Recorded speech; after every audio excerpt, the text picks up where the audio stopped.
Brain కానీ spinal cord కానీ and even చేతులు కాళ్ళకి సప్లై చేసే నరాలైనా కానీ నరం ఎక్కడున్నా కానీ జస్ట్ కరెంట్ వైర్ లాగానే కాపర్ వైర్ చుట్టూ ఎట్లయితే మనకి ప్లాస్టిక్ వైర్ కవరింగ్ ఉంటుందో అలానే నరం చుట్టూ కూడా మైలిన్ అనే కవరింగ్ ఉంటుందన్నమాట.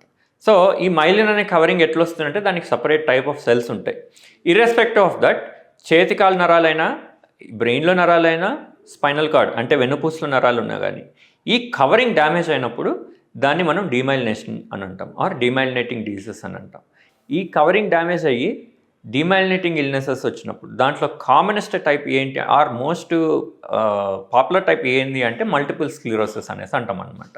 సో మల్టిపుల్ స్క్లిరోసిస్లో ఏమవుతుంది అంటే బ్రెయిన్ ఎఫెక్ట్ అవ్వచ్చు, స్పైనల్ కార్డ్ ఎఫెక్ట్ అవ్వచ్చు, కంటికి సప్లై చేసే నరాలు ఎఫెక్ట్ కావచ్చు. మల్టిపుల్ స్క్లిరోసిస్లో various parts of the brain damage అవ్వచ్చు. సో ఇలా మల్టిపుల్ స్క్లిరోసిస్ అనేది చాలా it can be a devastating illness అనమాట.